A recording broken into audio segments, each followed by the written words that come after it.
என்ன சார் நினைச்சுக்கிறீங்க நீங்க? நம்ம என்ன உங்களுக்கு என்ன லஞ்சம் கொடுத்தா பண்ணி கொடுப்பீங்களா? அந்த மாதிரி என்ன இருக்குங்களா உங்களுக்கு? மேடம் 8 மாசமா சுத்திக்கிறோம் மேடம். நம்ம 8 மாசமா கூப்பிட்டுங்கிறோம். போலீஸ் எல்லாம் கூப்பிடுங்க, எல்லாருமே கூப்பிடுங்க. நீங்க என்ன நடக்குது? ஒரு 8 மாசம் வருஷங்கள் அழிஞ்சுக்கணும் பில்டிங்காக அப்ரூவலுக்காக. சார் டாக்குமெண்ட் கொடுத்தா உடனே ப்ராசஸ் பண்ணி ரிஜெக்ட் பண்ணிடணும் சார். கோர்ட்டுக்கு போயிட்டு ஆர்டர் போட்டு வாங்கிட்டு வர சொல்லிட்டு சும்மா இந்த மாதிரி வந்து 8 மாசமா வந்து ஒரு பிளானுக்காக வந்து இங்க கையெழுத்து வாங்கணும், அங்க கையெழுத்து வாங்கணும். எவ்வளவு வாட்டி தான் சார் அழிய முடியும்?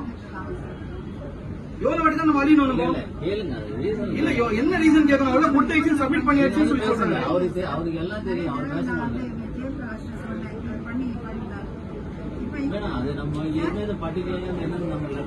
எல்லாம் கொடுத்தாச்சுங்க சார். எல்லாமே சப்மிட் பண்ணியாச்சு சார். எல்லாருமே சப்மிட் பண்ணியாச்சு. நீங்க பாருங்க. நீங்க இல்லங்க சார். இல்ல மேடம், எனக்கு நாளைக்கு கோர்ட்டுக்கு வந்து ஆதாரத்துக்காக தான் இது. 8 மாசம் அழிஞ்சதுக்காக வந்து இந்த மாதிரி அலைய வைக்கிறாங்க சிஎம்டில. எல்லாம் ஆபீசர் மாத்துங்க. எங்க நியாயம் கிடைக்க மாட்டேங்குது, நீதி கிடைக்க இல்ல அவரு சொல்றாரு. நான் சமூக ஆர்வலர் நான் எடுத்துப்பேங்க. அதுல யாரும் வந்து அசியமா பேசல, எதுவுமே பேசல. சரியா? எடுக்கூடாது. நீங்க சொல்ல, நீங்க எடுத்துங்க வீடியோ. நாளைக்கு உங்க ஆதாரத்துக்காக நீங்க எல்லாம் தடை பண்ணாதீங்க சார். நீங்க போலீஸா? நீங்க கையெழுத்து போறதுக்காக என்ன சார்? என்ன மேடம் வந்து ஆல்ரெடி உங்களுக்கு அப்ரூவல் கொடுத்துட்டாங்க. ஏன் நீங்க பண்ணாம இருக்கீங்க? ஏன் போய் பண்ண மாட்டீங்க சார்? நீங்க இன்னும் எவ்வளவு சார் கால் பிடிக்கணுமா சார் உங்களுக்கு? இந்த ரீசன் எல்லாம் கொடுத்து அவங்க எழுதி கொடுத்து வாங்கின சொல்லி இது வரைக்கும் வரலையே அவங்க. மேடம் வந்தாங்கன்னு சொல்லி சொல்றாங்க பாருங்க.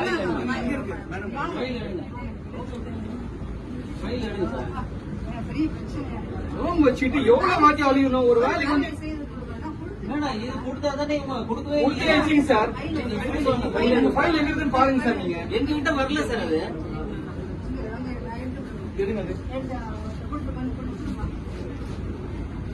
என்னங்க 8 மாசம் 1 வருஷமா சார் மேடம் அழியணும்?